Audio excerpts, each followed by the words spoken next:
I don't know a whole lot of specifics, but I know there was one time where Elder Rasman came to our mission, and he actually used to be a mission president over that area, and now he's in the First Quorum of the 70, and he'd also served in that.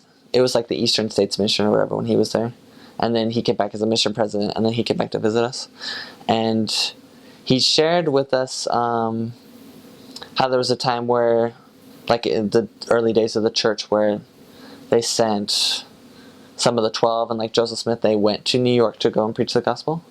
And he told us that there is a place in Manhattan where like Joseph Smith stayed. I can't remember where the exact address was, and I always meant to like go and try and find it, but I was never like in that part of the city. But there's like a place where he stayed, and then like him in I'm not sure what other apostles, I wish I knew. I think it was like Brigham Young or something. But then there was apostles that went to the Columbus Circle, which is like kind of like at the north part, right where Times Square is, kind of another popular place of New York City. And they were just in Columbus Circle, like on a soapbox, preaching the gospel, and which is kind of cool just to see, like to see that we were right there where like the other significant people of church history had gone before us to preach the gospel.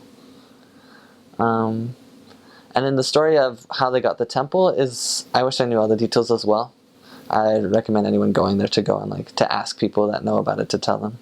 But where the temple's at in Manhattan is right across from Lincoln Center and like the Juilliard School of Music, which, I mean, it's right towards like the south part of Manhattan. It's getting closer to that part where like all the really like significant parts of New York City are. And I'm just astounded that they could get,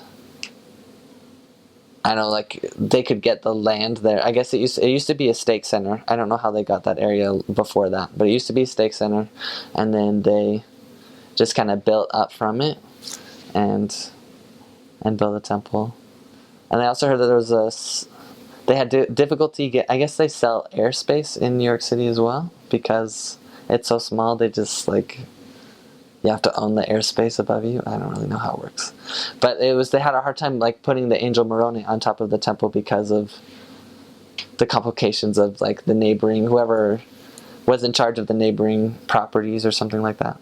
But there just, of course, miracles happen, and they managed to build the temple.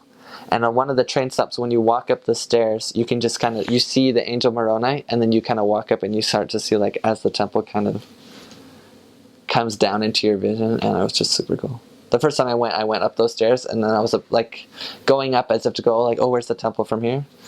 But I just go up and I can just see like the temple just like right in front of me. I know, it's really cool.